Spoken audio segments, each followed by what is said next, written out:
Dalam sejarahnya, Yamaha sudah membuat banyak sekali mesin-mesin yang sangat canggih dan juga powerful. Dan salah satunya adalah mesin CP2.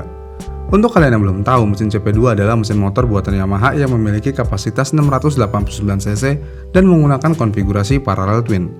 Mesin CP2 juga dilengkapi dengan teknologi pembakaran yang canggih untuk mengoptimalkan kinerja dan emisi. Mesin CP2 dikenal sebagai mesin yang dapat memberikan kombinasi yang baik antara tenaga, torsi, dan efisiensi bahan bakar. Pertanyaannya, kenapa Yamaha hampir selalu menggunakan mesin CP2 ini dalam segala hal? Dalam line up motor Yamaha, mesin CP2 parallel twin hampir selalu masuk ke dalam beberapa model di jajaran produk Yamaha karena alasan yang tepat. Dan ada beberapa sepeda motor sport Yamaha full fairing yang dimaksudkan untuk dikendarai dengan ugal-ugalan dan agresif. Motor apa itu? Ya, motor itu adalah Yamaha R7 alias penerus Yamaha R6.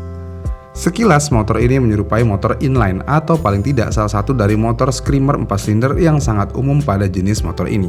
Tetapi motor ini tidak memiliki mesin 4 silinder.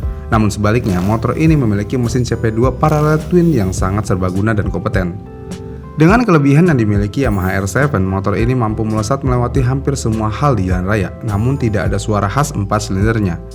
Tapi itu sepertinya tidak menjadi masalah karena mesin CP2 crankshaft 270 derajat dari Yamaha terdengar cukup khas dan agresif, sementara pada saat yang sama memberikan performa yang luar biasa. Jadi ketika Yamaha memasang mesin CP2 pada Yamaha R7, beberapa orang hampir merasa ada yang tidak beres dengan konsep tersebut. Namun pada kenyataannya tidak ada yang salah dengan hal itu. Kenapa? Ya, sekali lagi, motor ini memiliki performa yang menakjubkan.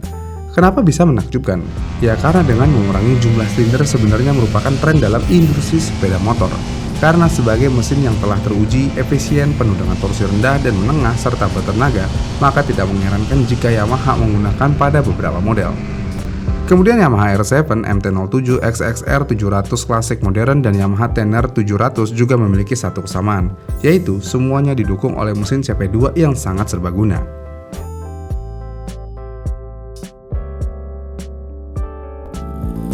Untuk sebagian orang, suara mesin 4 silinder yang memiliki nada yang dihasilkan saat mesin-mesin tersebut saat dipacu adalah segalanya. Namun tidak sedikit pengendara yang sangat menikmati mesin V-twin atau parallel twin berperforma tinggi, seperti Harley V-twin klasik misalnya, dengan memiliki 2 silinder yang disusun pada sudut 45 derajat satu sama lain.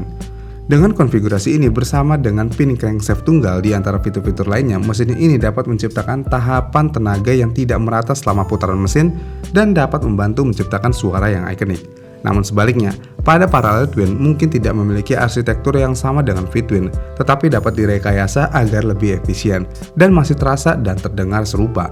Dan parallel twin hanya membutuhkan satu head cylinder, satu camshaft drive, dan 2 cam, sehingga membutuhkan lebih sedikit komponen daripada V-twin, sehingga hal ini membuatnya lebih ringan dan lebih murah untuk diproduksi. Namun, suara yang dihasilkan tergantung pada crankshaft yang digunakan. Misalnya di Yamaha CP2, memiliki crankshaft 270 derajat, yang merupakan pengaturan yang sama seperti yang terlihat pada Honda Africa Twin yang serbaguna. Putaran penuh mesin ini adalah 360 derajat dan 270 adalah 3/4-nya. Ini berarti satu piston mengikuti piston lainnya dari jarak 3/4 putaran. Jadi silinder kedua menyala di titik 270 derajat setelah silinder pertama, dan kemudian ada jeda 360 kali 2 minus 270 sama dengan 450 derajat hingga silinder pertama menyala lagi. Dengan konsep seperti itu dapat menghasilkan interval pembakaran yang tidak merata, maka ini memberikan karakter pada mesin dan nuansa V-twin yang baik.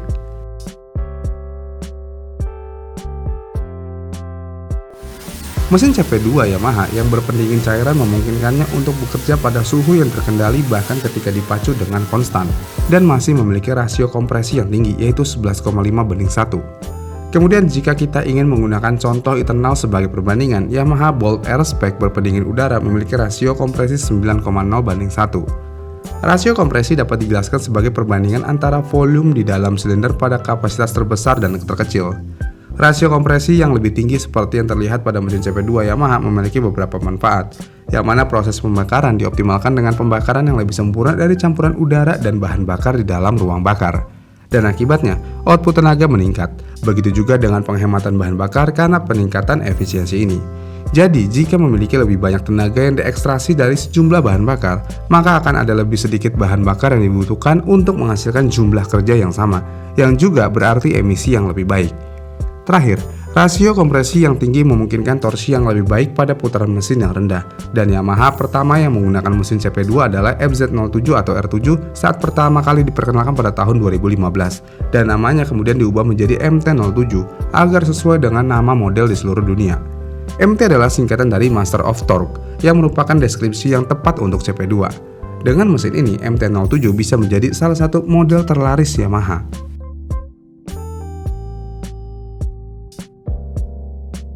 Seperti yang kalian tahu, motor yang digantikan oleh R7 adalah Yamaha R6 yang bermesin 600cc 4 silinder. Mesin yang digunakan pada Yamaha R6 dapat menghasilkan lebih dari 90 horsepower pada putaran mesin. Kemudian motor ini juga sangat berisik dan redline-nya dapat mencapai 14.000 rpm. Sedangkan jika kita membandingkan dengan penerusnya yaitu Yamaha R7, ini adalah versi yang sedikit lebih kecil dari mesin yang digunakan pada Yamaha R6, namun dapat menghasilkan lebih banyak tenaga tapi hanya memiliki redline di 15.000 rpm.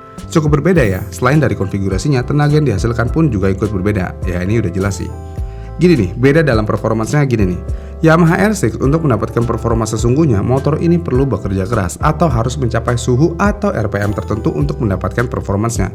Dan jika sudah mendapatkan performansnya, mesin Yamaha R6 akan lebih sulit untuk mempertahankan performansnya alias putaran mesinnya. Kenapa? Ya karena RPM-nya harus tinggi terus. Sedangkan pada mesin CP2 dapat menghasilkan lebih banyak torsi pada RPM yang lebih rendah, dan tentu saja akan memiliki lebih banyak tenaga yang dapat digunakan pada saat tertentu. Dan motor ini dapat dikendarai dengan santai dalam perjalanan sehari-hari, sedangkan jika ingin performance, motor bermesin CP2 ini tinggal dibuka gasnya aja dan langsung melesat layaknya angin. Kenapa bisa begitu?